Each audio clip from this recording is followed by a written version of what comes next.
नमस्कार दोस्तों, स्वागत है आपका आपके अपने YouTube चैनल जीएस जीनियस। जैसा कि आप स्क्रीन पर देख रहे हैं, US Russia meets in Riyadh for Russia Ukraine piece talk. जो कई वर्षों से जो कि रशिया और यूक्रेन के बीच में युद्ध चल रहा है, जब से डोनाल्ड ट्रंप जो है अमेरिका के राष्ट्रपति बने हैं, तब से उनका प्रयास रहा है कि वो जो है इस युद्ध को समाप्त करें। जैसे कि उनके प्रभाव के कारण जो कि हमास और इजराइल का जो क्लैश चल रहा था, वो भी अब लगभग एक सुखद अंत की ओर पहुंच रहा है। उसी प्रकार ट्रंप साहब का प्रयास है कि जो रशिया यूक्रेन युद्ध चल रहा है, ये भी समाप्त हो जाए और शांति स्थापित हो जाए।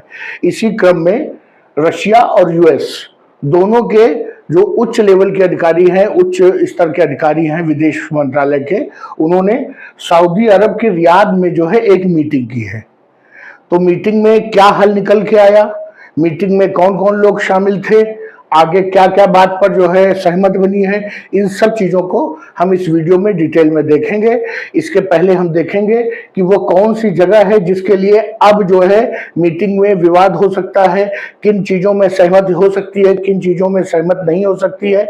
लेकिन इसके पहले मैं वीडियो शुरू करूं, आपसे हमारी रिक्वेस्ट है कि अगर आपने हमारा चैनल अभी तक सब्सक्राइब नहीं किया है, हमारे चैनल पर नए हैं, तो हमारे चैनल को सब्सक्राइब कर लीजिए, क्योंकि इस चैनल पर इसी प्रकार के आपके आसपास के आपके इंटरेस्ट की देश दुनिया की खबरों को छोटे छोटे वीडियो के माध्यम से न केवल प्रस्तुत किया जाता है, बल्कि उनका विश्लेषण भी किया जाता है। ऐसे सभी छात्र जो किसी प्रतियोगी परीक्षा की तैयारी कर रहे हैं, उनके लिए भी जो करंट अफेयर की मैगजीन है सिविल सर्विसेज क्रॉनिकल्स, उनके भी वीडियो इस चैनल पर अपलोड किए जाते हैं। तो चाहे आप प्रतियोगी परीक्षा की तैयारी कर रहे हो चाहे न कर रहे हो, हमारे चैनल पर आपके लिए बहुत कुछ जो है पोस्ट किया जाता है। तो चलिए मित्रों, शुरू करते हैं जो रशिया यूक्रेन जो पीस टॉक शुरू हुई है उस पर अपने इस वीडियो को। मित्रों, ये जो लाल रंग से आप देख रहे हैं, ये पूरा है यूरोप और रशिया का जो बॉर्डर है, और पूरा यूरोप ये नक्शा है, मैप है उसका। ठीक है, आप देख रहे होंगे ये हिस्सा है, ये पूरा रशिया है, ये रशिया है।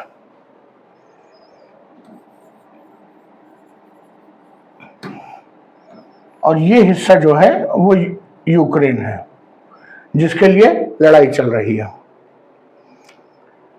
धीरे धीरे जो युद्ध हुआ, आप समझ सकते हैं कि रशिया एक सुपर पावर है। न यूक्रेन के लिए तो बहुत बड़ी चीज है, अमेरिका भी उससे आमने सामने दो हाथ करने में 4 बार सोचेगा। तो धीरे धीरे जैसे जैसे युद्ध बढ़ता गया, वैसे रशिया ने धीरे धीरे यूक्रेन के काफी हिस्से पर जो है अपना कब्जा कर लिया है। जो इधर पूर्वी हिस्सा था यूक्रेन का, वहां पर रशिया की सेनाएं जो हैं मजबूती के साथ उन्होंने कब्जा कर रखा है। उसके बाद जो बेलारूस से लगा हुआ हिस्सा है, वहां भी काफी अधिक मात्रा में उन्होंने कब्जा कर लिया है। ये जो मैं ग्रीन रंग से दिखा रहा हूं, ये है तो यूक्रेन की टेरिटरी, लेकिन काफी मात्रा में इस पर जो है रशिया का आधिपत्य हो चुका है। अब जो पीस टॉक होती है अगर रशिया और यूक्रेन के बीच में, तो रशिया कभी भी इस हिस्से को छोड़ने को तैयार नहीं होगा, क्योंकि बहुत लोगों की उसने जान गंवाई है इस हिस्से पर कब्जा करने के लिए। उसका उद्देश्य तो है कि यूक्रेन, पोलैंड और ये जितने भी ये फिनलैंड, ये जितने भी कंट्रीज हैं जो पुराने यूएसएसआर के हिस्से थे, उन सब पर कब्जा करना। लेकिन रशिया कभी भी इस हिस्से पर तो अब नहीं हटेगा। जैसे कि उसने क्रेमलिन पे कब्जा किया था, वो उसी प्रकार उसने यूक्रेन के इस हिस्से को हथिया लिया है। अब यूक्रेन के लिए भी ये संभव नहीं है कि वो इस बात पर तैयार हो जाए कि हम अपना ये हिस्सा रूस को देने जा रहे हैं और अपने देश का लगभग 1/3 हिस्सा हम रशिया को सौंप दें। यूक्रेन भी इसके लिए आसानी से तैयार नहीं होगा।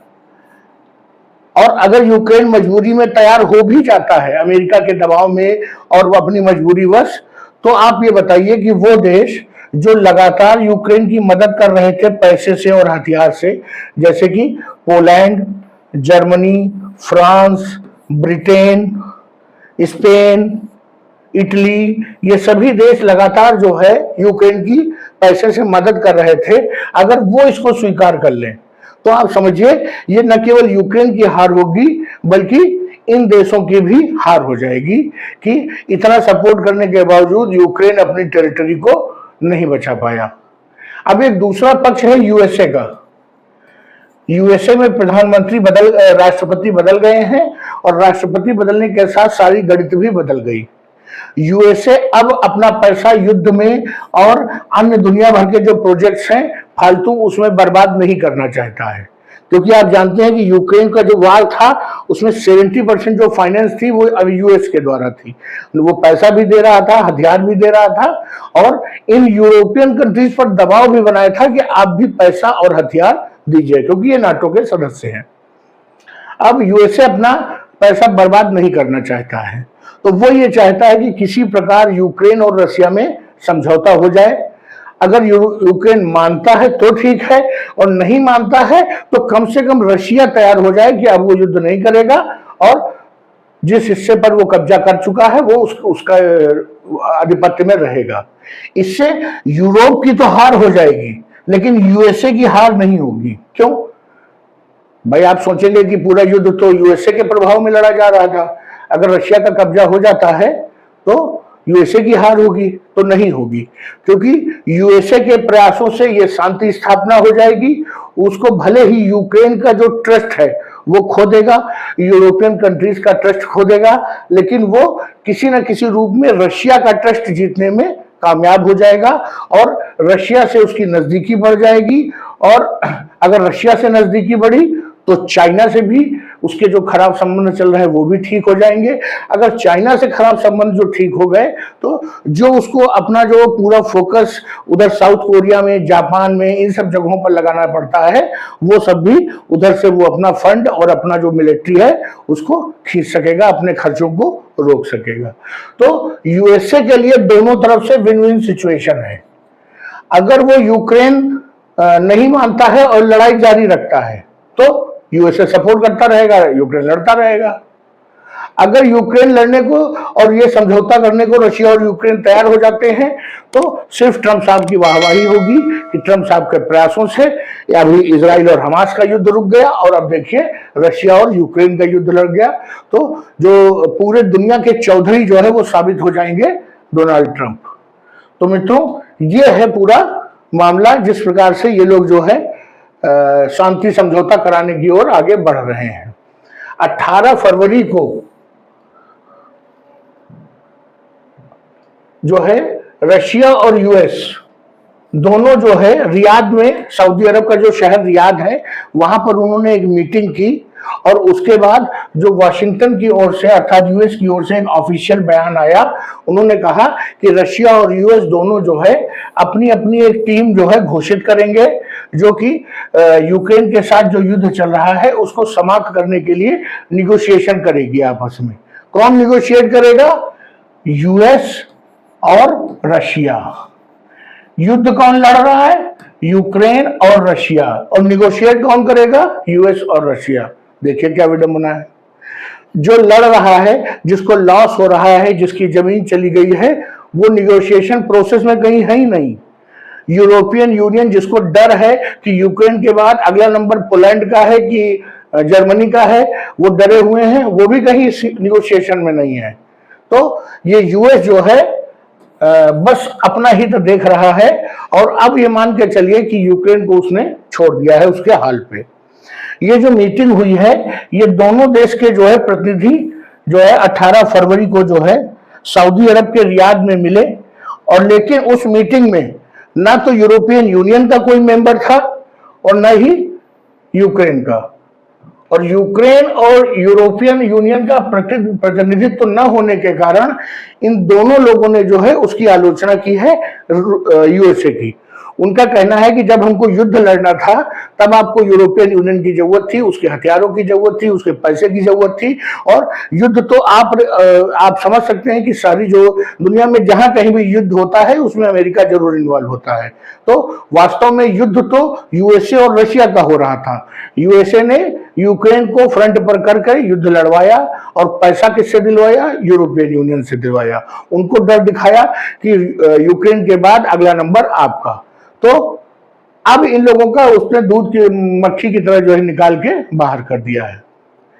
जो हाई लेवल मीटिंग हुई है रियाद में, उसमें ये निकल के आया है, काफी अच्छी रही मीटिंग। लेकिन अभी भी ये जो है नहीं आ पाया है कि वो समय कब आएगा जब डोनाल्ड ट्रंप और पुतिन आपस में एक दूसरे के साथ मीटिंग करेंगे। क्योंकि जब तक ये मीटिंग नहीं होगी तब तक फाइनल जो है सीज फायर नहीं हो पाएगा। और ये मीटिंग तब तक नहीं होगी जब तक इन दोनों नेताओं के बीच में, इन दोनों सुपर पावर्स के बीच में आपसी विश्वास का रिश्ता जो है कायम नहीं होता। और स्वाभाविक रूप से ये लोग किसी थर्ड प्लेस पर ही मिलेंगे और मोस्ट प्रोबेबली वो सऊदी या कतर या इसी प्रकार की कोई जगह होगी। इस मीटिंग में जो है कौन कौन शामिल था? तो यूएस के जो है secretary of state Marco Rubio और रशिया की ओर से जो उनके फॉरेन मिनिस्टर सर्गेई लेवरोव, जब अभी युद्ध चल रहा था तो आपने ये सर्गेई लेवरोव का नाम बार बार सुना होगा। और ये दोनों लोग जो है इस मीटिंग में शामिल हुए थे। और जैसे ये मीटिंग संपन्न हुई तो जो यूरोपियन यूनियन के कई लीडर थे, उन्होंने जो यूएस ने अपना स्टांस लिया, जो अपना एक स्टैंड लिया, उसकी काफी आलोचना की। क्यों आलोचना की? क्योंकि इस मीटिंग में उन्होंने यूरोपियन यूनियन और यूक्रेन दोनों के प्रतिनिधि को आमंत्रित नहीं किया और इन दोनों की अनुपस्थिति में वो यूक्रेन का जो है भविष्य निर्धारित करना चाहते हैं, उसके भविष्य का सौदा करना चाहते हैं। यूरोपियन यूनियन को शक है कि यूक्रेन और जो है यूरोप के जो रिप्रेजेंटेटिव हैं उनकी एब्सेंस में हो सकता है कि जो यूएस है वो शांति समझौते के पक्ष में जो है रशिया जो है जो यूक्रेन की टेरिटरी उसने कब्जा की है वो दे दें। अर्थात ये यूरोपियन यूनियन और यूक्रेन दोनों को शक है कि जब शांति समझौते की बात आगे बढ़ेगी तो रशिया किसी कीमत पे नहीं कहेगा कि हम पीछे हटेंगे। तो उनको शक है कि डोनाल्ड ट्रंप अपनी बात मनवाने के लिए और दुनिया को ये दर्शाने के लिए कि हमारे कारण शांति स्थापित हो गई है, तो हो सकता है वो इस बात पर सहमत हो जाएं कि रशिया से कहें कि ठीक है, अब तक आपने जो जीता वो आपका हुआ, लेकिन अब आप आगे युद्ध यूक्रेन पर जो है गोलाबारी या जो लैंड इन्वेजन है वो नहीं करेंगे। ये शक है यूरोपियन यूनियन को भी और कीव को भी।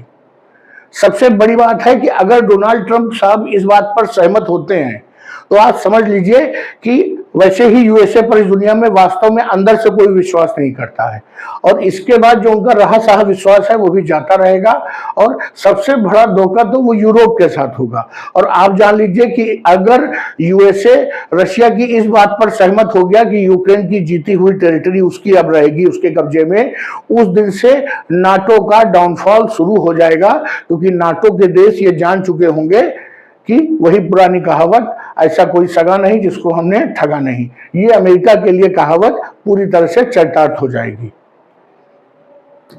दोनों साइड जो है, ना तो यूएस ने और ना ही तो जो है रशिया ने ये बताया है कि जो ये बातचीत, ये मीटिंग हुई है, इसके जो आउटकम है वो क्या है। दोनों पक्ष ने कुछ भी नहीं बताया, बस इतना बताया कि दोनों साइड जो है अपनी अपनी एक अलग जो है निगोशिएशन के लिए टीम निर्धारित करेंगे। मोस्ट प्रोबेबली उसमें जो फॉरेन मिनिस्टर है और उधर से state of secretary of state रहेंगे, इधर से जो फॉरेन मिनिस्टर लेवरोव है वो सब रहेंगे, उन सब की जो है अध्यक्षता में वो टीम जो है बनेगी। दोनों तरफ से जो बड़े बड़े निगोशिएटर्स हैं वो बैठेंगे। जो रशिया के कुछ सोर्सेज हैं, जो रशियन के मीडिया है, उन्होंने कहा है कि रशिया ने अपना जो स्केच है, अर्थात जो चित्र है, जो मानचित्र है, वो जो परिस्थिति है उसको पूरा स्पष्ट कर दिया है कि वो यूक्रेन के साथ जो है युद्ध रोकने को तैयार है, लेकिन उनकी सबसे पहली और एकमात्र शर्त जो पहले है वो जो है कि पूर्वी यूरोप से नाटो की फोर्सेस निकल जाएं। अगर नाटो की फोर्सेस पूर्वी यूरोप से निकल जाती हैं तो वो यूक्रेन के साथ जो बातचीत है युद्ध रोकने की, वो करने को तैयार हैं। अब आप समझिए, ये है फिनलैंड, ये है बेलारूस, तो समझिए रूस के ही पक्ष में है, पोलैंड, रोमानिया, हंगरी, जर्मनी, ये सब जो देश हैं, इन सब में जो है नाटो की फोर्सेस और उनके जो मिसाइल डिफेंस सिस्टम्स और ये सब जो है तैनात हैं। क्योंकि एक दूसरे की सिक्योरिटी का वचन इन्होंने सभी देशों ने एक दूसरे को दे रखा है। तो रशिया का कहना है कि जो ये पोर्शन है, इस पोर्शन से नाटो की सेनाएं हट जाएं, जिससे उसको रशिया की जो टेरिटरी है उसको किसी प्रकार का भी जो खतरा है वो नाटो से न रह जाए। मुझे पूरा शक है कि डोनाल्ड ट्रंप इस बात पे मान जाएंगे, क्योंकि उनका तो कुछ जाएगा नहीं इसमें। लेकिन वो देश जो पूर्वी यूरोप में पड़ते हैं वो सभी असुरक्षित हो जाएंगे और उनको ये पता चल जाएगा कि नाटो में रहने के बावजूद जो नाटो के जो का मुखिया है यूएसए, वो उनकी सुरक्षा की चिंता नहीं करता है। तो ये शर्त जो है रशिया ने रख दी है पहले ही मीडिया के माध्यम से कि पूर्वी यूरोप से हम जो नाटो की सेनाएं हैं उनको हटना होगा। इसके अलावा यही शर्त जो है, जब उन्होंने यूक्रेन पे हमला किया था तो यूक्रेन ने चूंकि नाटो की सदस्यता के लिए अप्लाई किया था, और अगर यूक्रेन को नाटो की सदस्यता मिल जाती, जो कि स्वाभाविक थी कि मिल ही जाती, तो अगर यूक्रेन को नाटो की सदस्यता मिल जाती तो बहुत बड़ा क्षेत्र जो है वो नाटो के डायरेक्ट जो है कन्फ्रंटेशन में रशिया का आ जाता। इसी के कारण उन्होंने यूक्रेन को वार में उलझा दिया, यूक्रेन पे हमला किया। और यूक्रेन पे हमला करने से पहले रूस ने पहले भी कहा था कि सेंट्रल और जो ईस्टर्न यूरोप है वहां से नाटो की सेनाएं हट जाएं, क्योंकि रूस को नाटो की सेनाएं जो वहां रहती हैं तो उनको हमेशा एक खतरा महसूस होता रहता है। जितने भी यूरोपियन लीडर्स हैं, जब उनको यह मालूम चला कि यूएस के जो अधिकारी हैं और रशिया के अधिकारी चुपके रियाद में मीटिंग कर रहे हैं पीस प्रोसेस के लिए, तो उन्होंने यूरोप और यूक्रेन की जो हित है उनको ध्यान में रखते हुए जो इमैनुअल मैक्रोन है फ्रांस के राष्ट्रपति, उन्होंने पेरिस में एक मीटिंग बुलाई यूरोपियन यूनियन के लीडर्स की, जो उनके विदेश मंत्री हैं उन लोगों की। लेकिन हुआ क्या कि इतने शॉर्ट नोटिस पे थी कि सभी लोग जो है उसमें उपस्थित नहीं हो पाए।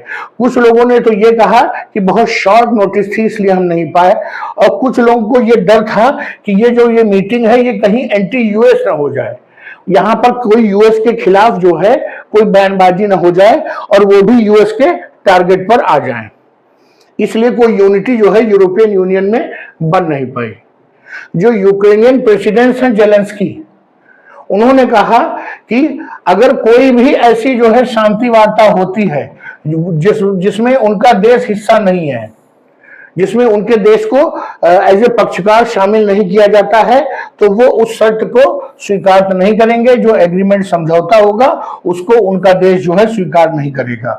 इसलिए ये जरूरी है कि कोई भी अगर शांति वार्ता कहीं किसी भी स्तर की हो रही है, अगर वो उच्च स्तर की है तो यूक्रेन के भी उच्च स्तर के अधिकारियों को उस शांति वार्ता में शामिल किया जाए, क्योंकि अंततः शांति वार्ता की शर्तें जो होंगी वो तो रशिया और यूक्रेन को ही माननी होंगी।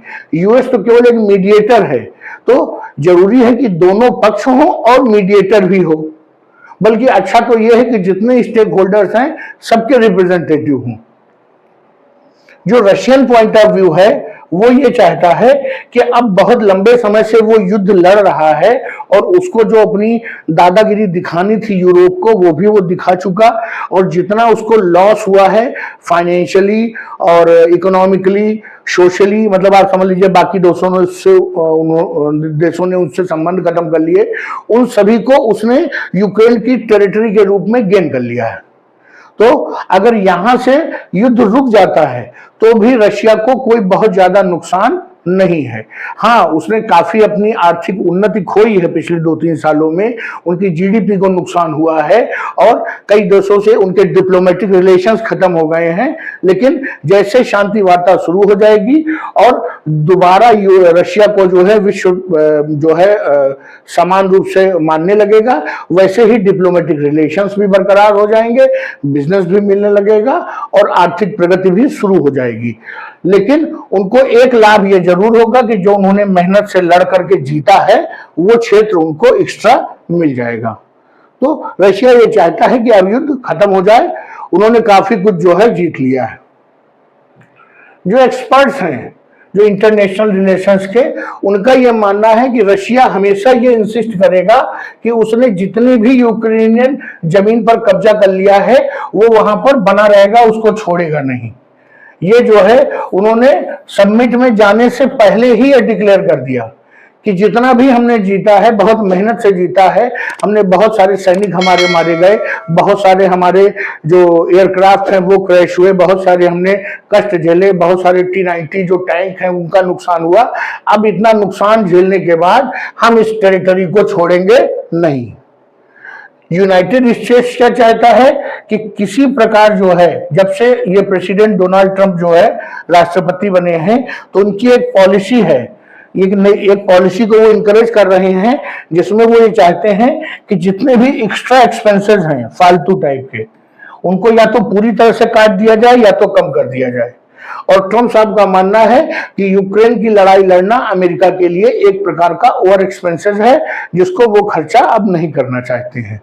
तो अगर वो उस खर्चे को नहीं करना चाहते हैं और जैसे कि अफगानिस्तान से भागे थे, अगर वैसे ही भाग गए तो दुनिया में उसकी और किरकिरी हो जाएगी। तो वो ये चाहते हैं कि इसके पहले कि वो यूक्रेन की फंडिंग रोक दें, पूरी तरह से बंद कर दें, और यूरोपियन यूनियन से भी कहते हैं कि अब आप इनकी फंडिंग बंद करिए। उसके पहले वो चाहते हैं कि दोनों पक्षों की एक मीटिंग करा करके और पूरी तरह से युद्ध को समाप्त कर दिया जाए, जिससे कि ये ना साबित हो कि जो है अमेरिका ने लड़ाई शुरू करवाई और फिर उसे खत्म नहीं कराया, बीच में छोड़ के हमेशा की तरह भाग गए। तो रशिया चाहता है कि युद्ध रुक जाए, वो जीत रहा है, वो जीत चुका है। यूएसए चाहता है कि अब रशिया लगभग जीत चुका है, अब अगर और लड़ाई चलती है तो अंत में यूक्रेन पूरी तरह से हारेगा, और वो हारेगा भले यूक्रेन, लेकिन तमाचा जो है वो यूरोप और नाटो पर होगा। यूक्रेन चाहता है कि युद्ध रुक जाए, क्योंकि अब वो लड़ने की स्थिति में नहीं है। अगर उसको पैसे और हथियार भी दिए जाएंगे तो अब उसके पास लड़ने के लिए लोग ही नहीं है।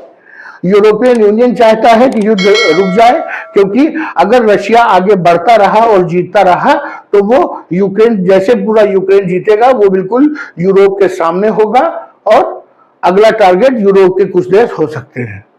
पूरा विश्व चाहता है कि युद्ध रुक जाए, जिससे कि जो ये असमंजस की स्थिति, मार्केट गिरी हुई है, इन सब चीजों से मुक्ति मिल जाए। लेकिन वो शर्तें क्या होंगी, क्योंकि रशिया आसानी से मानने वालों में नहीं है, वो नुकसान नहीं सहेगा। ट्रंप एडमिनिस्ट्रेशन ने यह कहा है कि वो अभी उन्होंने ये क्लियर नहीं बताया है कि यूरोपियन यूनियन जो है वो निगोशिएशंस का हिस्सा होगा कि नहीं होगा। अब आप समझ सकते हैं कि बहुत छोटा सा इशू था, वो कह सकते थे कि यूरोपियन यूनियन भी जो है ये जो समझौता होगा उसमें बैठेगा, लेकिन उन्होंने इस पर कुछ भी नहीं बताया है। तो यहां से समझ में आता है कि वो यूरोपियन यूनियन को समझौते में, पीस टॉक में शामिल नहीं करने वाले हैं। रशिया ने पहले ही कह दिया है कि उनको नहीं समझ में आता कि ये जो यूरोपियन यूनियन जो है इस जो बातचीत का हिस्सा क्यों बनेगा। उसका मानना है कि एक बार जेलेंस्की को तो बैठाया जा सकता है पीस टॉक्स में, लेकिन यूरोपियन यूनियन का कोई मुद्दा नहीं बनता है, उसको सीट नहीं मिलेगी बातचीत में। यूरोपियन यूनियन क्यों बैठना चाहता है?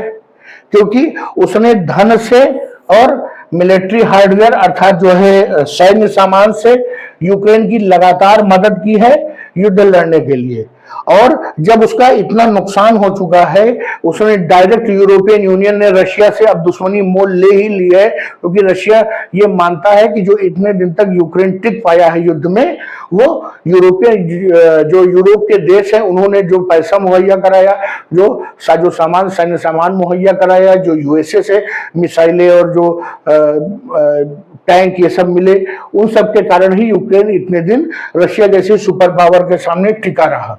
तो एक प्रकार से यूएसए तो रशिया का दुश्मन था ही, और यूरोपियन यूनियन ने इस युद्ध में जो मदद की यूक्रेन से, तो अब यूरोपियन यूनियन भी एक ग्रुप है जो रशिया से जिसकी दूरी हो गई है और जो उनका दुश्मन हो गया है।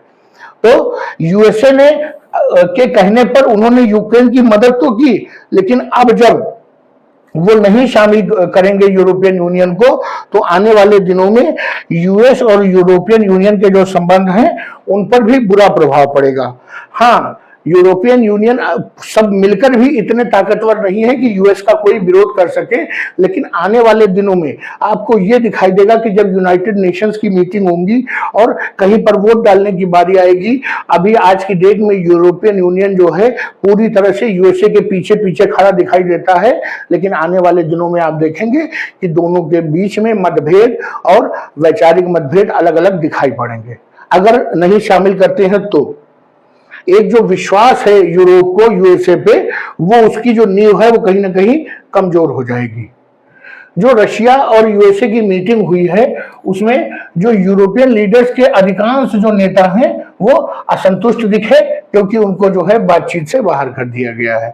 यूरोपियन लीडर्स को चिंता है कि उनके और यूक्रेन के जो हित हैं और जो सुरक्षा है उससे जो है यूएसए कहीं समझौता न कर ले, उनके लिए खतरा न छोड़ के चला जाए। यूरोपियन यूनियन ने साथ साथ कहा है साफ साफ कि यूएस के साथ रहना उसकी जो है पहली प्राथमिकता है, लेकिन जो वो प्राथमिकता है वो यूएस के साथ वो यूरोप और यूरोप के देशों की जो सुरक्षा है उसकी कीमत पर वो यूएस से संबंध आगे नहीं बढ़ाएंगे। आप समझ सकते हैं विरोध के स्वर उठने शुरू हो गए हैं, और यही जो विरोध के स्वर हैं यही नाटो का जो है डाउनफॉल यहीं से शुरू हो जाएगा। जो नाटो का जो पूरा स्ट्रक्चर है वो एक विश्वास पे बना हुआ है कि जो इस्टोनिया जैसे देश, लातविया जैसे छोटे छोटे देश हैं जहां की आबादी भी किसी बड़े देश की सेना से कम है, वो उन पर भी कोई उंगली उठाएगा तो यूएस की जो भारी भरकम आर्मी है, जो उनके बड़े बड़े जो लड़ाकू जहाज हैं, वो आकर के उनकी रक्षा के लिए खड़े हो जाएंगे। और यही भरोसा अगर टूट गया तो मुझे नहीं लगता कि नाटो का कोई जो है भविष्य बहुत अच्छा दिखाई देगा। तो चलिए मित्रों, ये एक एनालिसिस था कि जो रशिया यूक्रेन पीस में जो अमेरिका मध्यस्थता कर रहा है, क्या वो सही दिशा में जा रही है या दिशा पहले से ही दिशा भटकी हुई है और उसका कोई अच्छा अंत दिखाई नहीं दे रहा है। मित्रों, मैंने आपके समक्ष ये एक विश्लेषण प्रस्तुत किया। आपको क्या लगता है, ये युद्ध जो है अमेरिका रुकवा पाएगा, सभी को संतुष्ट कर पाएगा या नहीं? आपका जो भी विचार है कमेंट बॉक्स में लिखिए। इसी के साथ मैं वीडियो को समाप्त करता हूं। हमारा वीडियो अच्छा लगा हो, विश्लेषण अच्छा लगा हो तो लाइक करिए, चैनल को सब्सक्राइब करिए। धन्यवाद।